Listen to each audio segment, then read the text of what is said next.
two long current carrying thin wires, both with current I, are held by insulating threads of length L and are in equilibrium as shown in the figure, with the threads making angle theta with the vertical.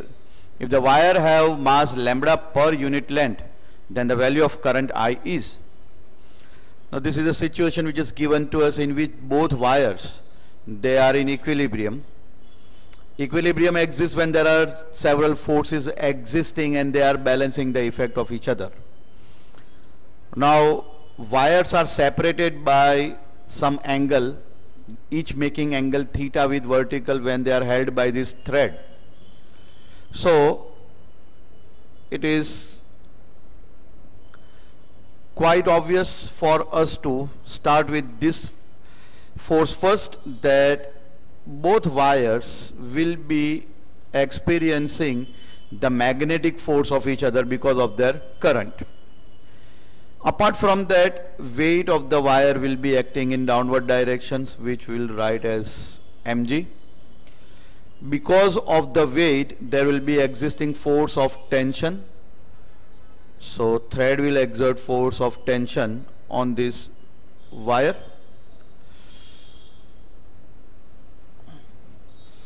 Okay. Now if we see the balancing situation, then this angle will be also equal to theta. This component will become t cos theta. This component will become t sin theta. Now if we see the situation, if we see the forces, then the balancing situation can be revealed like this.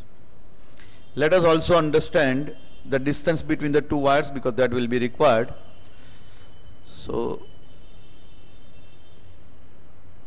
let us say distance between the two wires, it is equal to y.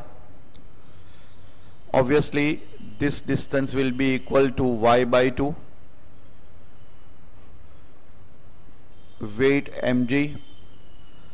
This component is t sin theta.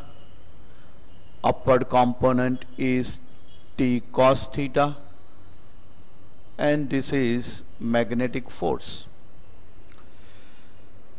Now we can see for equilibrium, if we write equilibrium condition, then t sin theta must be equal to magnetic force. T cos theta must be equal to mg. Dividing this will help us to get rid of the tension term, and that would be tan theta is equal to magnetic force by mg. Magnetic force that exists between two wires is given by mu 0 by 2 pi I1 into I2, each is carrying current I, so it will be I square upon y into the length of wire which is considered, divided by mg. So that gives us tan theta is equal to mu 0 I square upon 2 pi g into 1 by y. We can smartly write this as, we can take L in this denominator over here, and it will give us 1 upon m by L, because mass per unit length is given to us, not mass and length. So lambda is mass per unit length given to us. Also from geometry, now we are not supplied with any information of y, we have to get rid of this term y also. So from geometry we can also write sin theta is equal to y by 2 upon L. That gives y is equal to 2L sin theta. Now making use of this, we can put up in this expression, we get tan theta is equal to mu 0 I square upon 2 pi g. Instead of y we will write 2L sin theta, and instead of m by L we will write lambda.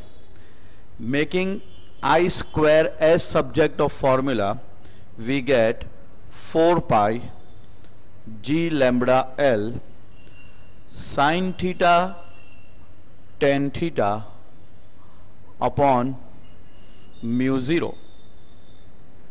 So that gives us, we can see that square root of 4 is 2 and tan theta can be written as sin theta by cos theta.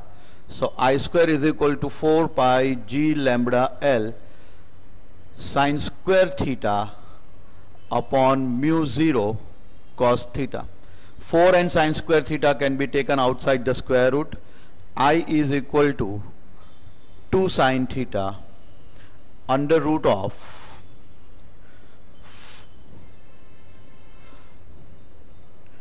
pi g lambda L divided by mu 0 cos theta.